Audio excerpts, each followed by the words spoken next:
বিষয় মানে কি খুব, আর সংকট মানে বিপদ, মানে আমি খুব বিপদের মুহূর্তে পড়ে বাঁশি বাজাবো, সেই তালে তোমায় নাচতে হবে। কমা বিপদে নাচ আসে, কি করব না খুঁজে পায় না।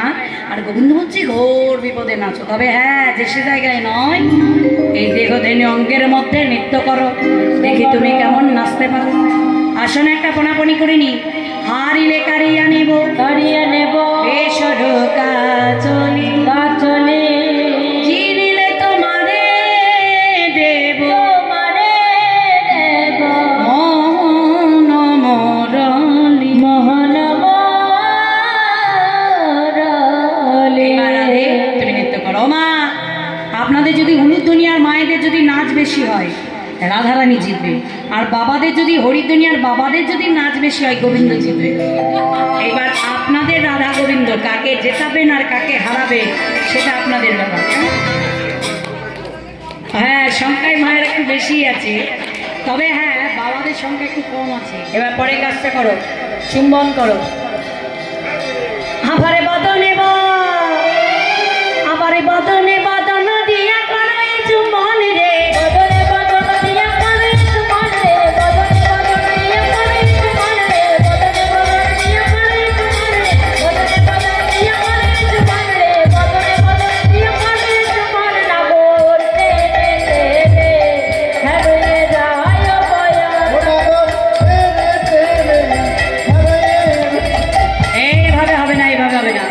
এইভাবে বোঝাই যাবে না কে জিতবে কে হারবে, বোঝা যাবে? একা একা নাচতে হবে।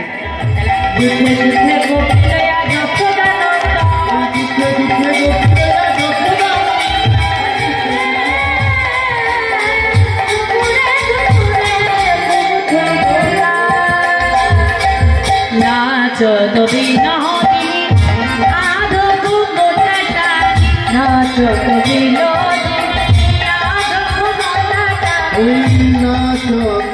আমার নারীটা নারী নিশ্চয় নয়, তারা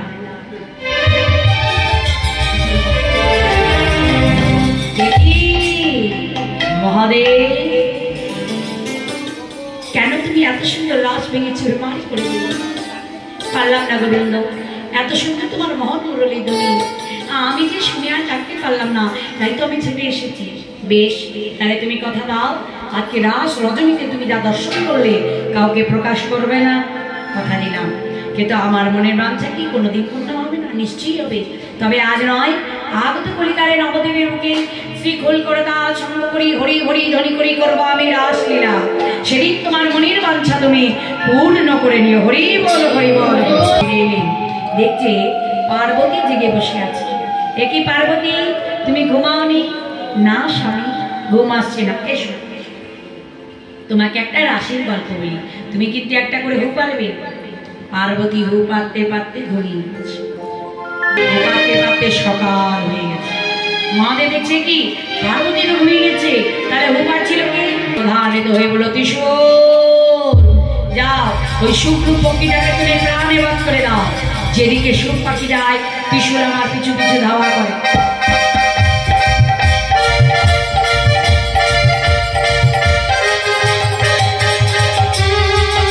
করতে করতে ব্যাস আমরা দেখবেন স্নান করার পরে যখন গামছা দিয়ে পেছনে চুল ঝাড়ি না, আমাদের মুখটা একটু হা হয়ে যায়, তাই না?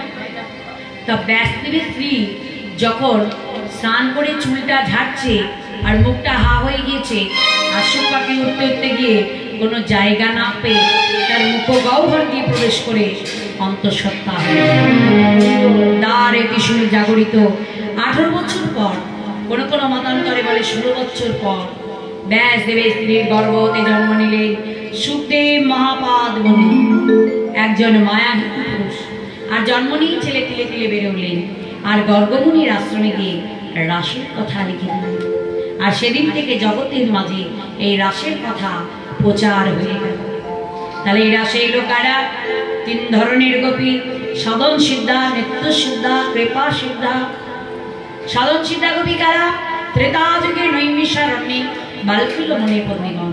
যখন ত্রেতা যুগে রামচন্দ্র তারকা রাক্ষসীকে বধ করে মুনির আশ্রমে এলেন, তবে আজ নয় আগত বাপু যুগে তোমরা হবে আমার সাধন এবার নিত্য সিদ্ধাগতি এরা কারা? যাজ্ঞিক মণিপত্নীগণ, অর্থাৎ যারা আঙ্গিরসীর পত্নী, যারা শ্রী গোবিন্দকে অন্ন ভিক্ষায় অন্ন সেবা দিয়েছে। গোবিন্দ অন্ন সেবায় সন্তুষ্ট হয়ে বরদান করলেন, বলল তোমরা হবে আমার নিত্য সিদ্ধাগতি। এবার এলো কৃপা সিদ্ধাগতি, ভোজের ভোজকুমারীগণ, যারা নারী নিয়ম সেবা মাসে অর্থাৎ কার্তিক মাসে সারা মাস ধরে বালুকা দিয়ে কাত্তায়নী মূর্তি নির্মাণ করে মা কাত্তায়নী পূজা দিতেন। মাগ কাত্তায়নী জগেশ্বরী লাসা দেওয়া একবার তুমি কৃপা করো, সর্ব মঙ্গল মঙ্গলে শিবে সর্বাত সাধিকে শরণ্যে স্তম্ভকে গৌরী নারায়ণী নমস্তে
গোবিন্দ বলেন পবন ওই ব্রজকুমারীদের বসনগুলি ওই কদম্বে ডালে তুলে দাও। ব্রজকুমারীরা স্নান কার্য সমাধান করে দিয়ে দিচ্ছে কি? আমাদের বসনগুলি তো দেখতে পাচ্ছি না। ও বলিহারি বলিহারি শট প্রবঞ্চক দৃষ্ট দাও দাও আমাদের বসনগুলি বিলি দাও। দেখো মিথ্যা মিথ্যি গালাগালি দিচ্ছ। ও জবা কুশল শঙ্কাশ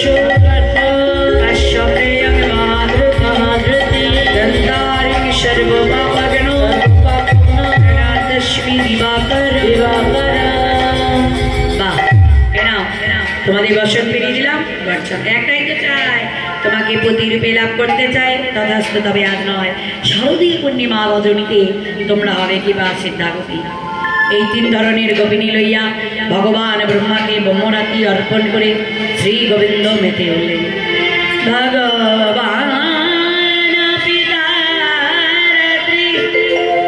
শারদ তুল্য মল্লিকা বিকরন্ত মনশ্চক্রে যোগমায়া কৃষ্ণ কোমল মন্দল করণ নবকুঙ্কুমারো জগ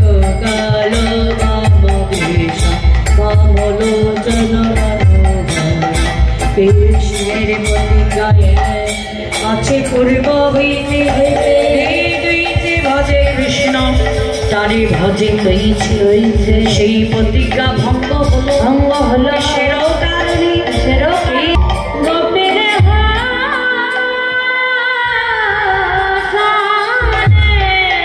ভগবান ব্রহ্মাকে ব্রহ্মরাতি অর্পণ করি স্বর্গীয় লাল বর্ণের সবাই বামচরণ রমণী শ্রীমতী রাধারানীকে লই শ্রী গোবিন্দ মেতে উঠলেন রাসলীলায় যোগমায়াকে স্মরণ করে কেবা হেরো তো রাতি ওই শ্যাম মোহন মদনে মাতি রে আহারে আহারে আহারে রাতি ওই ধনভাতি শ্যাম মোহন মদনে মাতি রে আহারে আহারে মুরলী কো গান পঞ্চমোতা মুরলী কো গান পঞ্চমোতা হায় হায় দেখো মুরলী কো কালো কলনি রে মুরলী কো কালো কলনি রে মুরলী কো কালো কলনি রে আরে অবিনী মুরলী বেজে উঠিল মুরলী কো কালো কলনি রে মুরলী কো কালো কলনি রে মুরলী কো কালো কলনি রে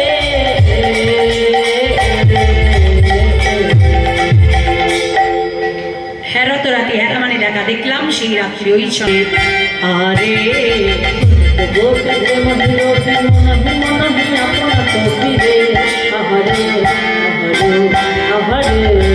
चाही चल तो चाही बोल तो चाही चल तो चाही बोल तो पति जी तो चारणी आरे आरे आरे चाही चल तो चाही बोल तो फूलपति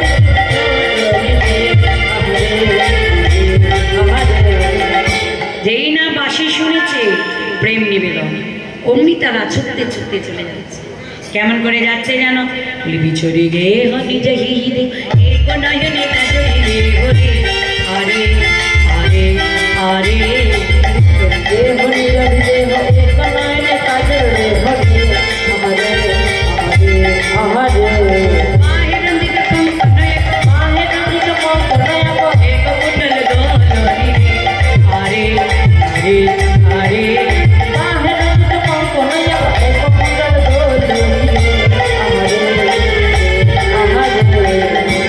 কোন কোন গোপিনী অর্ধেক বসন করেছে মা অর্ধেক কাপড় করা হয়েছে এমতো সময় শ্যামের বাঁশি বেজেছে কোন কোন গোপিনী হয়তো একই চোখে কাজল পড়েছে কোন গোপিনী বাঁ হাতেই একটা কঙ্কনে পড়েছে কেউ বা এক কন্যে কুণ্ডল এমতো সময় দয়ালের ডাক আর তো সাজা হলো না ছুটতে ছুটতে গোপিনীরা চলে যাচ্ছে কোথায় শ্যামের বাঁশি বাজে মাগো যেদিন আমাদের দয়ালের ডাক দেবে যে যারই করণে থাকি না কেন যে যে অবস্থায় থাকি না কেন সব কিছু ছেড়ে দিয়ে তোমায় চলে যেতে হবে কোন কোন গোপিনী ছিল দুগ্ধ আবর্তনে চুলাতে রাখিয়া বেশালি কুলির শিশু ভূমে পেলে গেল দেখো গেল কেউ হয়তো এক হাড়ি দুধ নিয়ে উনানে বসে বসে রাখছে যেই না বাঁশি বেজেছে দুধের হাড়ি পড়ে থাকলো ছেলে ছেলে কোনো মা তার সন্তানকে স্তনপান করাচ্ছে যেই না শ্যামের বাঁশি বেজেছে ছেলেকে ফেলে রেখে মা আমার ছুটে চলে গেল কোন গোপিনী রাত্রেবেলায় হয়তো স্বামীর পা টিপতে চরণ সেবা যেই না বাঁশি বেজেছে ছুটে ছুটে চলে যাচ্ছে দাঁড়াও গোপিনী কোথায় যাচ্ছ ওই দেখো না আমার না শ্যামের বাঁশি বাজে যারামাই ধরে রেখো না যারামাই ছেড়ে কোথাও যাওয়া হবে না চুলের মুঠি ধরে টেনে এনে ঘরের মধ্যে বন্দি দেখি তোমায় কে নিয়ে যেতে পারে গোবিনী গানছে হে গোবিন্দ গোবিন্দ সবাই তো তোমার রাস হাতে চলে গেল ভালো বলোই আমি কি দোষ করেছি আমি কি অপরাধ করেছি কেন কেন আমি তোমার রাস হাতে যেতে পারলাম না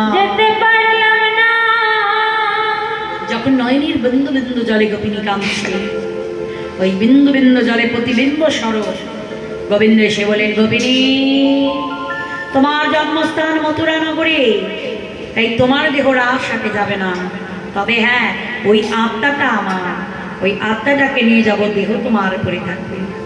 তাই গোপিনী সেই আত্মাটাকে নিয়ে গোবিন্দ আমার চলে যাচ্ছে। কেমন করে যাচ্ছে? শিথিল চন্দ্র নিবিক বন্ধ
মন্ডলী সাজানো আছে।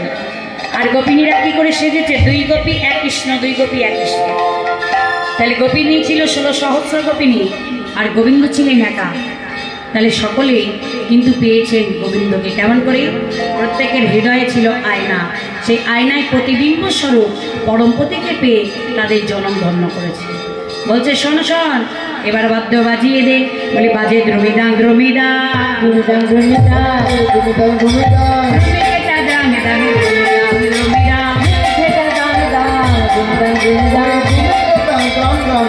দ্রমিদা বাবা যেই না বাদ্য বেজেছে আর সবাই এক সুরে গেয়ে উঠলেন, ও আরে তোগরে তোগরে তোগো তোগো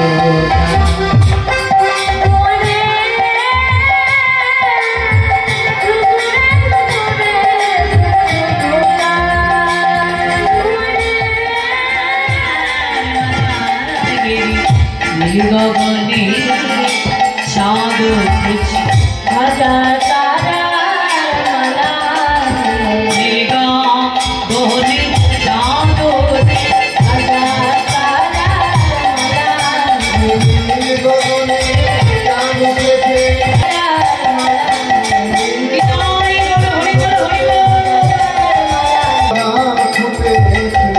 যারা পরিবার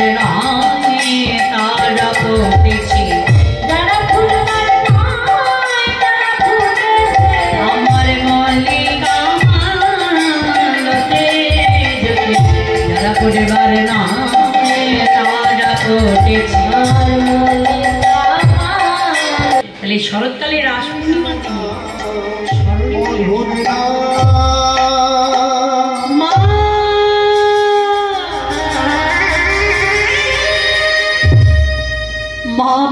শিশু উঠিল কাঁদিয়া, মা ডাকে শুনি মাতা করশিত শুনছো স্বামী, শুনছো?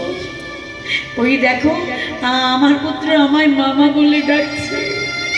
ভুল করছো মালিনী, ও পুত্র তোমায় মা বলে ডাকেনি। না প্রভু, আমি নিজে কানে শুনলাম ছেলে আমায় মামা বলে ডাকছে। ছেলেকে মাকে দেখিয়ে দিয়ে বলছে, বলতো বাবা এটা তোর কে? ছেলে বলছে, একে তো আমি চিনি না। সে কি? 10 মাস 10 দিন আমি যে গর্ভে ধারণ করেছি, আমি যে তোর মা। ওগো, এই জগতে কতবার এলাম গেলাম, এই বাস্তব জগতে কত যে আমার মা বাবা করেছে। এই বাস্তব জগতে কোনো মা বাবার জন্য আমি কাঁদি না, আমি কাঁদি আমার মা যোগ মায়ার জন্য। গৌর হরি, এতই যদি কৃপা, এতই যদি করুণা, তুমি যদি আমার মৃতপুত্রের প্রাণ ফিরিয়ে দিলে, চেতনা শক্তি প্রদান কর। মহাপ্রভু মস্তকে হাত বুলিয়ে দিয়ে চেতনা শক্তি প্রদান করলে, আর চেতন পেয়ে ভক্ত কৃষ্ণ দাসকে সঙ্গে লয়ে মহাপ্রভু পুনরায় রাস লীলায় ব্রতী হলেন। আমার এই রাসে সুন্দরভাবে কি বেজে উঠল জানো? আরে কল কর তাল গোরা,